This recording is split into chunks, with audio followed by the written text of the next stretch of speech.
పోతున్న మహేష్కి విశ్వసనీయత లేదని జనసేన చెప్పింది. అంటే పార్టీ అంత బలంగా ఉంది, పార్టీలో ఉన్నవాళ్ళు ఒక సీటు రాకపోయేసరికి ఎందుకు పార్టీ మారారు అంటే ఏ భరోసాతో మీరు వైసీపీకి వచ్చారు? ఆ వైసీపీ మీకు ఎలాంటి భరోసా ఇచ్చింది? అంటే పదవి ఇస్తానన్నారా? ఏ భరోసా ఇచ్చింది? మీరు ఇక్కడ నాకు విలువలు ఉన్నాయా, నా వ్యక్తిత్వం ముఖ్యమా, నా క్యారెక్టర్ ముఖ్యమా అనేది నేను ముందు అంచనా వేసుకున్నప్పుడు పవన్ కళ్యాణ్ గారి నిజ స్వరూపం ఈరోజు రాష్ట్రం అందరికీ తెలిసిపోతుంది. మీరు ప్రతి ఒక్కరిని మీరు చూసుకోండి. ఆయన తిరుమల తిరుపతి దేవస్థానానికి ఎవరికి ఇచ్చారు? అంతకు ముందు ఉండేటువంటి చైర్మన్ పదవులు ఎవరికి ఇచ్చారు? ఇప్పుడు ఉండేటువంటి నామినేటెడ్ కొద్దిగా జనసేనకి ఇచ్చారు, కానీ అంతకు ముందు ఉండే పదవులని ఎవరికి ఇచ్చారు? ఏ రోజున ఒక జెండా కొన్నారా? పవన్ కళ్యాణ్ గారు వెనకాల కారు పెట్టుకొని వెళ్ళారా? ఏ రోజున ఒక కార్యకర్తలు తెచ్చారా? అట్లాంటి వాళ్ళకి పదవులు ఎలాగ వచ్చినాయి? ఏ విధంగా వచ్చినాయి? మరి వాళ్ళు ఎందుకు ప్రశ్నించట్లా? వాళ్ళందరూ కూడా ఎందుకు ప్రశ్నించట్లా? పోతిన మహేష్కి సీటు కోసం కాదు, మీరు వెనకాల అన్ని ఇంటర్వ్యూలు కూడా చూసుకోండి. నేను ప్రతిసారి చెప్పాను, రాజధాని ప్రాంతంలో జనసేన పార్టీ గురించి చాలా ఇబ్బంది పడుతుంది, కార్యకర్తలు ఇబ్బంది పడతారు, పార్టీకి పనిచేసిన వాళ్ళకి రేపు నామినేటెడ్ పదవులు రావు. ఇది జనసేన స్థానం. నేను కనుక ఇక్కడ పోటీ చేసి ఉంటే ఇప్పుడు ప్రభుత్వం వచ్చింది, ఇక్కడ 80% పదవులు స్థానికంగా ఉండే నాయకులకు వచ్చాయి కదా.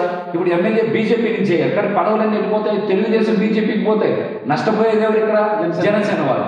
జనసేన ఎందుకు నష్టపోకూడదని నేను చెప్తున్నానంటే, ప్రతిపక్షంగా మేమే నిలబడ్డాం, తెలుగుదేశం బీజేపీ నిలబడడం లేదు. విజయవాడ నగరంలో కానీ విజయవాడ పశ్చిమంలో కానీ ప్రతిపక్షంగా నిలబడింది ఎవరు? మేము నిలబడ్డాం. జనసేన పార్టీ తరఫున కదా మేము నిలబడ్డాం. కాబట్టి ఇక్కడ న్యాయం జరగాల్సింది ఎవరికి? జనసేన పార్టీకి జరగాలని మాట్లాడాను. కార్యకర్తలకు కూడా, లీడర్స్కి కూడా న్యాయం జరగాలని ఎక్కడ మాట్లాడాను? నేను 6 నెలల ముందే హెచ్చరించే విషయాన్ని. ఇవాళ కళ్ళు మూసుకొని ఏదో కొంతమంది ఇష్టానుసారం మాట్లాడితే కుదరదు. వాస్తవాన్ని మీరు కూడా లెక్కేసుకోండి రాజకుమార్ గారు. ఇప్పుడు ఏదైనా పదవి కావాలంటే ఇంత బలంగా నిలబడ్డా మేము ఎవరి దగ్గరికి వెళ్ళాలి? ఒక ఎమ్మెల్యే దగ్గరికి పోయి పదవి కావాలని అడగాలి. మేమే ఎమ్మెల్యే మేమే ఇచ్చేవాళ్ళం కదా, ఇచ్చే పరిస్థితి ఇవాళ మేము అడిగి తెచ్చుకోవాల్సిన పరిస్థితి వస్తుంది. మరి ఈ పరిస్థితి కల్పించింది ఎవరు? పవన్ కళ్యాణ్ గారు. బలమైన స్థానాలు వదులుకోవడానికి మీరు చెప్పిన కారణం ఏంటి? ఆ రోజున అమరావతికి నిధులు తేవడానికి వదిలేస్తున్నా అని చెప్పినప్పుడు కనీసం నన్ను సంప్రదించారా?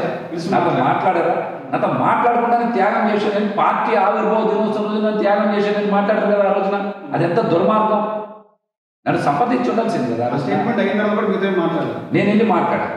ఇది చాలా మందికి తెలియదు. ఆ రోజు కూడా పవన్ కళ్యాణ్ గారు నన్ను కలవకుండా హరిప్రసాద్ గారు నన్ను కలిసిన తర్వాత ఆయన మాట చెప్పారు, నిన్ను పలానా దగ్గరికి వెళ్ళమన్నారని చెప్పారు. అంటే నేను అడిగాను, నేను జనసేన పార్టీ కదా పనిచేశాను, నేను వేరే వాళ్ళ దగ్గరికి వెళ్ళాల్సిన అవసరం నాకు లేదు, నేను వెళ్ళను, నేను జనసేనకే చెప్తాను కాదు, సమయం వచ్చినప్పుడు చెప్తాను. నేను వెళ్ళనని చెప్పాను. అదే రోజు సాయంత్రం గారు నాగబాబు గారు ఒక వీడియో రిలీజ్ చేశారు కదా, పోతిన మహేష్ లాంటి జన సైనికులు చాలా మంది నిజాయితీ పరులు ఉంటారు అని చెప్పారు. నేను ఎందుకు చెప్పాను? నేను జనసేనకి పవన్ కళ్యాణ్ గారికి పనిచేశాను కాబట్టి నాకు ఏం జరిగినా సరే నా భవిష్యత్తుకు భరోసా ఇవ్వాల్సిన వ్యక్తి పవన్ కళ్యాణ్ గారు. వేరే వాళ్ళు ఇస్తే దాన్ని ఒప్పుకోని చెప్పాను. వేరే దగ్గరికి వెళ్ళని కూడా చెప్పాను. మరి ఆ రోజు నుంచి నేను మార్చి 14 నుంచి ఏప్రిల్ 8వ తారీఖు వరకు నేను ఎక్కడికి వెళ్ళలేదు, జనసేన పార్టీలో ఉన్నాను 4 రోజుల పాటు. ఇప్పుడు మరి సీటు కావాలని మేము అందరిలాగే మేము ప్రజాస్వామ్యబద్ధంగా అడిగాం. మేము కూడా అడిగాము. మా యొక్క డిమాండ్ని ఏదైతే మా కోరిక ఉందో అది అడిగాం. ప్రజల పక్షాన్ని అడిగాం, మేము మా క్యాడర్ పక్షాన్ని అడిగాం. ఈరోజు ఏమైంది? అటు ప్రజల్ని మోసం చేశారు, ఇటు క్యాడర్ని మోసం చేసిన వ్యక్తి సుజనా చౌదరికి అవకాశం కల్పించి పవన్ కళ్యాణ్ గారు చేశారు. దీనికి కారణం ఎవరు? పవన్ కళ్యాణ్ గారు కదా. నువ్వు సీట్ ఇవ్వట్టు కదా, సుజనా చౌదరి గారు వాళ్ళు అందుబాటులో లేడు. ఆయన ఇక్కడ హైదరాబాద్, ఢిల్లీలో ఉంటున్నాడు. ప్రజా సమస్యలు పరిష్కరించడానికి లేదు. దీనికి బాధ్యత లేదు కదా. నేను అబద్ధాలు ఏం చెప్పట్లే, అన్నీ వాస్తవాలే కదా. దీనికి కారణం ఎవరు? పవన్ కళ్యాణ్ గారు కదా. జనసేన పార్టీ క్యాడర్ చాలా చెదరైతుంది ఈ రోజున. వాళ్ళు పట్టించుకునేవాడు ఎవడు? రాష్ట్రం కోసం త్యాగాలు చెప్తారు ఎవరు? పవన్ కళ్యాణ్ గారు. ఆయన త్యాగం చేసి ఉండాల్సింది కదా. ఇక్కడ ఒక సీటు బీజేపీ త్యాగం చేయదా, టీడీపీ త్యాగం చేయదా? ఇక్కడ మేము పనిచేసేది కదా అడిగిన సీటు. ఇక్కడ ఆయన చేయమంటేనే కదా ఇంటింటికి ప్రచారం చేసాం. ఆయన అనుమతి ఇచ్చాక ఇంటింటి ప్రచారానికి నారాయణ మనోహర్ గారు మా పాంప్లెట్ ప్రజలకు ఇవ్వడానికి ఆయన కూడా ఓపెన్ చేశాక అప్పుడు కదా నేను ఇచ్చాను. పార్టీ అనుమతి ఇచ్చాక ఇంటింటి ప్రచారం చేసాం సంవత్సరం ముందు నుంచి. పార్టీ అనుమతి ఇవ్వకుండా కదా పవన్ కళ్యాణ్ గారు ఒప్పుకున్న తర్వాత నారాయణ మనోహర్ గారు పార్టీ కేంద్ర కార్యాలయంలో అది ఆవిష్కరించిన తర్వాత వచ్చిన తర్వాత నేను ఇచ్చాను. నేను చెప్పాను నిజాలే. నేను దగ్గర దగ్గర నెల రోజుల పాటు పార్టీలు మాట్లాడాను కదా, మీరు ప్రతిసారి మాట్లాడినప్పుడు సీట్ వస్తుంది బీజేపీతో మాట్లాడాలని ఇలాంటివన్నీ అబద్ధాలు చెప్పారు కదా మీరు. అబద్ధాలు చెప్పారు. కనీసం అవనగడ్డ సీట్ కూడా ఇవ్వలేదు చెప్పాను నేను ఆ రోజున. అవనగడ్డలో ఇంతమంది జనసేన పార్టీ నాయకులు ఉన్నారు, వాళ్ళకు కూడా ఇవ్వలేదు కదా, ఇచ్చారా? మరి ఇవన్నీ ఎందుకు మాట్లాడరు అందరూ? ఎంతసేపు మహేష్ అని బీసీని కాబట్టి నా మీద ఏదో ఇష్టం వచ్చినట్టు మాట్లాడతారు మీరు. మేము బలహీన వర్గాలకు చెందిన వాళ్ళం కదా, మా మీద ఎలా పడతారో దాడి చేయించారు మాట్లాడుతున్నారా? అంటే విశ్వసనీయత లేదు అందుకని పార్టీ మాట్లాడారు, సీట్ పోతే పార్టీలో మా పార్టీ మారతారని చెప్పారు. విశ్వసనీయాన్ని మాట్లాడటానికి ముందు వాళ్ళు ప్రశ్నించాల్సిన పవన్ కళ్యాణ్. మీ విశ్వసనీయత, మీ విలువలు, కొత్త తరం రాజకీయాలు ఇవన్నీ మీరు ప్రశ్నించాల్సింది ఎవరు? పవన్ కళ్యాణ్ గారిని ప్రశ్నించాలి, నన్ను కాదు. సార్ మొన్నటి వరకు మీరు బీఎస్పీ సిపిఐ సిపిఎంతో లెఫ్టిస్టులతో ఉన్నారు, తర్వాత సెంట్రల్లో టీడీపీతో ఉన్నారు, ఎంటైర్ రైట్కి వచ్చి మళ్ళీ బీజేపీ అంటున్నారు. అసలు మీ సిద్ధాంతం ఏంటి, మీ భావజాలం ఏంటి, మీరు పచ్చి అవకాశాలా ఏంటని ఎవరిని అడగాలి? పవన్ కళ్యాణ్ అంతే, అధికారం కోసం ఆయన ఎట్లా వెళ్ళిపోతారు ఆయన, అంతే కదా. మరి దాని అర్థం నేను చెప్పాలి, ఇవన్నీ జరిగినాయి కదా చెప్తున్నా, నేనేం చెప్తా, ఇవన్నీ జరిగినాయి చెప్తున్నా, ప్రజలకి ఎవరు అర్థమవుతుంది. ఆడపిల్లలు కూడా రక్షించలేదు, నేనే కదా స్టేట్మెంట్ ఇస్తున్నాను. ఆయన సమాజం భాగస్వామ్యం తీసుకోవాలండి అని అధికారంలో ఉన్నారు, మీరు ఎటువంటి చర్యలు తీసుకుంటారు? ఆడపిల్లల రక్షణ గురించి మీరేమన్నా జగన్మోహన్ రెడ్డి గారి లాగా షీటీమ్సీని పెడతారా, దిశాయాత్రలు పెడతారని ఎక్కడైనా మాట్లాడారా? మాట్లాడారా? మీరు చెప్పారా? చెప్పలేదు కదా. ఏమనంటే మీరు కూడా అడుగుతారు, మహేష్ గారు మీరు జగన్మోహన్ రెడ్డి గారిని విమర్శించారు. నేనేం చెప్పా? ప్రతిపక్షంలో ఉన్నప్పుడు ఖచ్చితంగా ప్రజల పక్షాన్ని నిలబడాలి, అది ప్రజాస్వామ్య లక్షణం. కాబట్టి నాకు జగన్మోహన్ రెడ్డి గారి మీద ఏముంటుంది, నేను వైసీపీ పార్టీలో ఎవరు తప్పు చేస్తే, ఎవరు పొరపాటు చేస్తే, ఎవరు అవినీతి చేస్తే దాన్ని ఏదైతే చూపించాను, నాకు ధైర్యం ఉంది, ఏదైతే చూపించాను. నేను కొన్ని ప్రజా సమస్యలు బయటికి తీసుకెళ్ళినప్పుడు ఇందాక కొన్ని ఉదాహరణలు చెప్పాను. ఇక్కడ కేటీ రోడ్డు పడిందంటే ఎలా పడింది, మేము నిరంతరం పోరాటం చేశాం, అందువల్ల వచ్చింది. అట్లా జనసేన పార్టీ నుంచి వైసీపీ పార్టీలోకి వచ్చారు. వైసీపీ పార్టీ మీకు ఎలాంటి భరోసా ఇచ్చారు, ఎలాంటి హామీ ఇచ్చారు? నిజంగా ఇది రాష్ట్ర స్థాయి నాయకుడు మీకు ఇది మంచి ప్రశ్న వేశారు. నేను పార్టీలోంచి బయటికి రావడానికి కారణం ఏంటంటే, నేను మీకు దగ్గర దగ్గర 8 సంవత్సరాల పాటు నిస్వార్థంగా నిజాయితీగా పనిచేశాను. నా క్యారెక్టర్ తెలిసినటువంటి మీరు, ఎంతోమంది కొత్త నాయకులను ప్రోత్సహించినటువంటి నేను, చాలా మందిని తీసుకొచ్చి పవన్ కళ్యాణ్ గారు ఇలా అందరినీ నేను మరి దగ్గర పెట్టుకొని ఆయన కార్పొరేటర్లకు పోటీ చేయించి, డివిజన్ ప్రెసిడెంట్ ఇచ్చి, టౌన్ కమిటీ, టెంపుల్ కమిటీ, అధికారులు ఇలా అన్నిటికీ కూడా ఒక విజయవాడ నగరాన్ని ప్రత్యేకంగా తయారు చేసినటువంటి కార్పొరేషన్ కూడా మంచి కొట్టించారు.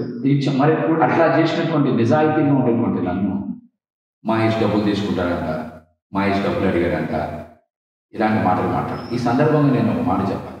ఆఖరికి నన్ను నా క్యారెక్టర్ని బద్నాం చేయడానికి టీజీ విశ్వప్రసాద్ అనేటువంటి ఒక సినిమా ప్రొడ్యూసర్ కూడా నాకు ఫోన్ చేసి అడిగితే, సార్ మీరు ఎక్కువ మాట్లాడుతున్నారు, ఎక్కువ మాట్లాడకూడదు, అనవసరమైన మాటలు మాట్లాడుతున్నారని కూడా ఆయన నేను గట్టిగా చెప్పడం జరిగింది. ఇదే అంశాన్ని నేను పార్టీలో కూడా చెప్పా, ఆయన నేను ఫోన్ చేస్తారన్నాడు. టీజీ విశ్వప్రసాద్ నాకు ఫోన్ చేసిన మాట వాస్తవం, నా దగ్గర ఫోన్ కాల్ రికార్డింగ్ కూడా ఉంది. నేను ఏ చిన్న ప్రలోభానికి నొందినా, ఈ చిన్నదానికి ఆశపడినా, మరి అంత పెద్ద ప్రొడ్యూసర్, సినిమా ప్రొడ్యూసర్ ఫోన్ చేస్తే నేను వంగాలి కదా. మరి నేను వంగలేదంటే నా నిజాయితీని మీరు ఇక్కడ గుర్తించారు. పార్టీ చేయలేకపోయింది కదా.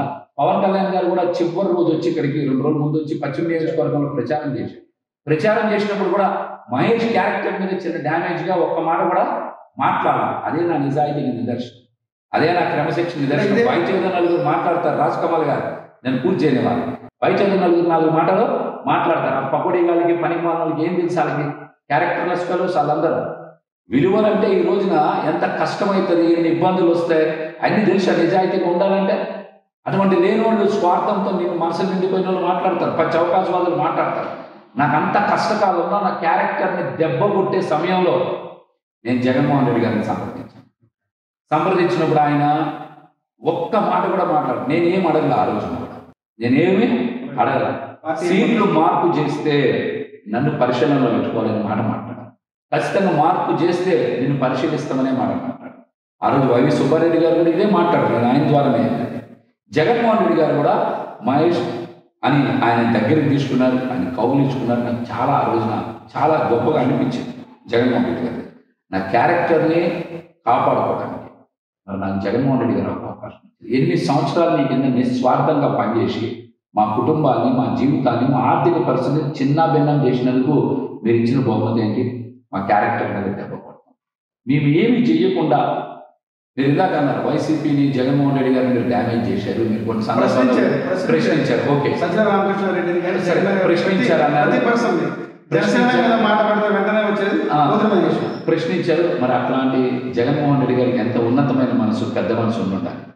నన్ను దగ్గర తీసుకున్నారు, కౌగులించుకున్నారు, నాకు చెప్పారు. నేను అట్లాగే వచ్చి ఇక్కడ పనిచేసాను. పదవి ఏ రోజు నేను ఆశించిన, పదవి ఉంటేనే పని చేయాలని నాకు ఎప్పుడు అనిపించింది. పని చేయడానికి పదవి ఏమీ అర్థం కదా, అది ఉంటేనే పని చేయాలని అవసరం లేదు. మనం పని చేయాలనుకుంటే ఎక్కడి నుంచి అని పని చేయగలుగుతాం. నాకు కూడా బీసీ సంక్షేమ సంఘం నుంచి కొంత సొంత క్యాడర్ ఉంది. నన్ను ఆ రోజు నుంచి ఈ రోజు వరకు కూడా నాతో పాటు సహచరులు ఉన్న వాళ్ళు చాలామంది ఉన్నారు, వాళ్ళందరూ పనిచేస్తున్నారు. కాబట్టి నాకు కష్టకాలంలో నన్ను గుండెలకి హత్తుకొని నాకు అండగా నిలబడినటువంటి వ్యక్తి వైఎస్ జగన్.